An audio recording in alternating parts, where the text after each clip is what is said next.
भारत तर तोच असतो जो नेहमी कमतरता शोधतो आणि गाराणे आणि कारण देऊन रिकामा होतो आणि जिंकतो तोच जो 1000 वेळा प्रयत्न करूनही थकत नाही। एमपीएससी यूपीएससी ॲस्पिरंट असो किंवा इतर स्पर्धा परीक्षा देणारे विद्यार्थी, थोडक्यात आपण त्याला स्टुडंट लाईफ म्हणू।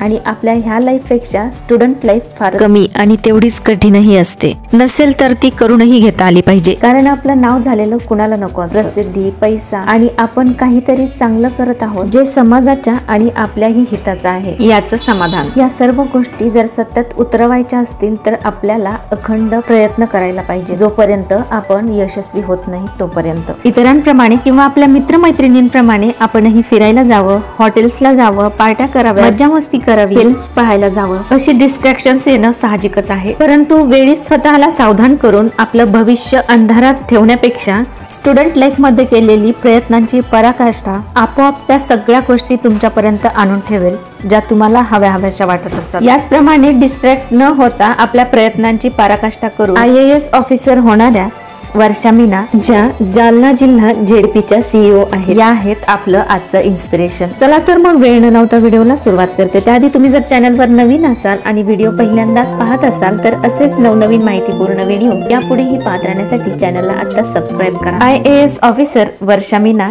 या ढोलपूर राजस्थानच्या आहेत। वडील गव्हर्नमेंट सर्व्हिस मध्ये असल्यामुळे त्यांचे शिक्षण बऱ्याच ठिकाणी झाले। त्यांचं प्राथमिक शिक्षण ग्वालियर तर 10वी ते 12वी पर्यंतचे शिक्षण केंद्रीय विद्यालय जनकपुरी येथे झाले आहे। पुढे त्यांनी रुरकी येथून IIT इलेक्ट्रिक इंजिनिअरिंग मधून बीटेक पूर्ण केले आहे। त्यानंतर त्यांना बंगळुरू येथे HCL मध्ये मोठ्या पगारावर जॉबही मिळाला, परंतु यामध्ये त्यांना काही रस वाटत नव्हता। त्यामुळे त्यांनी जॉब जॉईन न करता UPSC ची तयारी करण्याचा निर्णय घेतला। त्या तयारीला लागल्या, जोरदार अभ्यासही चालू केला। पहिल्या प्रयत्नात प्री निघाली, परंतु मेन्स मध्ये त्यांना अपयश हाती आले। या अपयशाला जास्त कुरवाळत न बसता त्यांनी आणखी एक अटेम्प्ट देण्याचा निर्णय घेतला। दुसऱ्याच प्रयत्नात त्या थेट इंटरव्ह्यू पर्यंत पोहोचल्या। इंटरव्ह्यू पर्यंत पोहोचणं आणि यश हाती न येणं हे अपयश पचवणं खरं तर खूप कठीण होतं। या अपयशाने खचून न जाता स्वतःला निराशेतून बाहेर काढून त्यांनी जोरदार तयारीनिशी आणखी एक अटेम्प्ट दिला। अखेर त्यांनी यशाला गवसणी घातली, त्यांची मेहनत सफल झाली। 2017 साली त्यांनी ऑल इंडिया रँक 518 मिळवला। IAS अधिकारी वर्षा मीना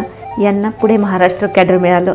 याआधी त्या SDM आणि प्रकल्प अधिकारी म्हणून कार्यरत होत्या। सध्या त्या जालना जिल्ह्याच्या जिल्हा परिषदेच्या CEO आहेत। त्याचबरोबर त्यांचे पती विकास मीना हे देखील IAS ऑफिसर आहेत। विकास मीना सर यांचाही UPSCतील प्रेरणादायी प्रवास यावरील सेपरेट व्हिडिओ मी अपलोड केलेला आहे। व्हिडिओ पाहण्यासाठी डिस्क्रिप्शन मधील लिंक नक्की चेकआउट करा। IAS ऑफिसर वर्षा मीना यांना एक गोड मुलगाही आहे। आजकाल प्रत्येक पालकाची इच्छा असते की आपल्या मुलाने इंग्लिश स्कूलमध्ये किंवा इंग्लिश माध्यमांच्या शाळेमध्ये शिक्षण घ्यावे, परंतु या सर्व गोष्टींना अपवाद ठरत त्यांनी त्यांच्या मुलाला दरेगाव येथील जिल्हा परिषदेच्या बालवाडीत प्रवेश घेऊन पालकांपुढे नवा आदर्श घालून दिला आहे। आपल्या कडक शिस्तीमुळे लेडी मुंडे म्हणून ओळखल्या जाणाऱ्या कर्तव्यदक्ष अधिकाऱ्यास पुढील वाटचालीसाठी खूप खूप शुभेच्छा।